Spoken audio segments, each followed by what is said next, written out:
हे आहे माझं रिअल लाईफ शूटिंग. इथे नो ड्रामा, नो फिल्टर, फक्त ऊन आणि ऊन. आणि आज मी तुम्हाला दाखवणार आहे माझ्या मम्मीची खूप स्पेशल चप्पल.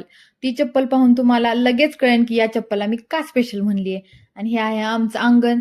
ते खूप शांत आणि सुंदर आहे. आणि ही आहे अंगणातली रांगोळी. तर घरात पण माझ्या मम्मीच्या चप्पलची जोड आहेत. ती कधी बाहेर येता जाताना घालते. आणि वरची दोन मोजुड आहेत त्यातली पण एक मम्मीची चप्पल आहे.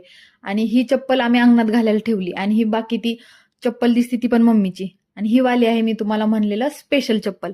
आता ही चप्पल बघूनच तुम्हाला कळलं असेल की या चप्पलला मी का स्पेशल म्हणतीये. आता मी 1 मिनिट चप्पल घातली तरी मला आहे ना नीट चालता येईना.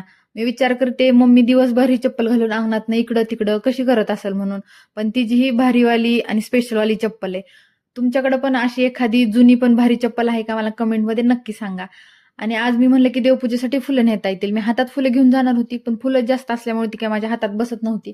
मी म्हणलं घरातनं काहीतरी घेऊन येता येईल. आणि मी ट्रेमध्ये इथं ही जाईची फुलं घेतली. आणि त्यानंतर म्हणलं की जास्वंदीची फुलं घेता येतील. आता आमच्या इथं झाडाला भरपूर फुलं असतात पण विषय असा आहे की आम्ही सकाळी खूप लवकर उठत नाही. आणि आमचं घर आहे रोडच्या कडेला. आम्ही सकाळी उठेपर्यंत आमच्या झाडाची फुलं गायब झालेली असतात. आणि जेवढी फुलं आहेत ना त्यातनं पण सगळी फुलं नाही माझी मम्मी तोड देत. तिचं म्हणणं असं आहे की झाडाला थोडी तर फुलं पाहिजेत, फुलं झाडावर चांगली दिसतात, असं संडबुंड झाड कसं वाटतं ना. त्यामुळे मग थोडी फुलं झाडावर आम्ही ठेवतो. इथं मी जास्वंदीची 2च फुलं घेतली.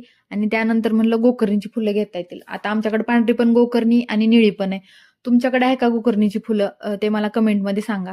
आणि असं म्हणतात की गोकर्णीची फुलं महादेवाला आवर्जून व्हायला पाहिजे किंवा ती फुलं महादेवाला आवडतात. सो सो त्यामुळे असतात आमच्यात पूजेत गोकर्णीची फुलं. आणि त्यानंतर आम्ही देवपूजेत तुळशीपत्र पण देवाला वाहतो. आणि आमच्या अंगणात खूप तुळशी आहेत आणि इतक्या मोठ्या मोठ्या आहेत आणि खूप हेल्दी आहेत. सो मी तर 2 मंजुळा घेतल्या आणि मग त्यासोबत तुळशीपत्र पण होती. असं सगळी फुलं, तुळशीपत्र वगैरे घेऊन नंतर मी मस्त देवपूजा केली. असं काही होता मॉर्निंग टाईम. चला भेटू नेक्स्ट व्हिडिओमध्ये. बाय.